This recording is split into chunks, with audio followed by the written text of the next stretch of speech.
Magandang araw sa inyong lahat at welcome sa aking channel. Sa ika-29 na kaarawan ng aktres na si Julia Montes, ay pinasalamatan nito ang lahat na bumati sa kanya. Ngunit ang masakatawag ng pansin ay ang pag-anunsyo nito ng bagong proyekto na malapit na umano. Excited na ang mga fans na muling mapanood ang kanilang idolo at marami ang humihiling na sana'y mapanood ito sa top serye na Batang Quiapo na pinagbibidahan ng boyfriend na si Coco Martin.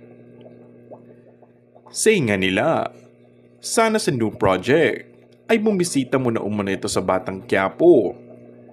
Kahit umano 1 o 2 linggo lamang, ay masalayan nilang aktres ay masaya na sila. Ayon pa sa ilan, malabo umano kasing ganong kaikli lang maging papel nito kung sakali, dahil tiyak na mas tataas ang rating kapag sumalang si Julia at umabot ng ilang taon. Ang ganda ni Julia ngayon sa kanyang bagong video na ipinost.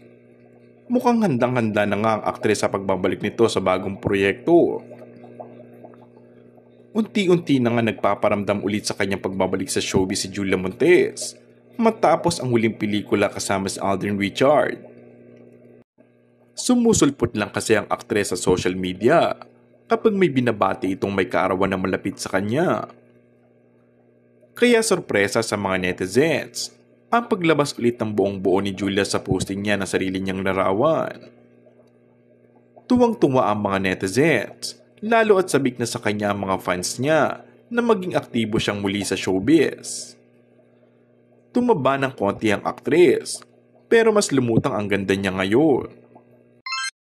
And that's all for our today's video. Kung bago ka lang sa aking channel ay mag-subscribe at pindutin na rin ang notification bell. Maraming salamat!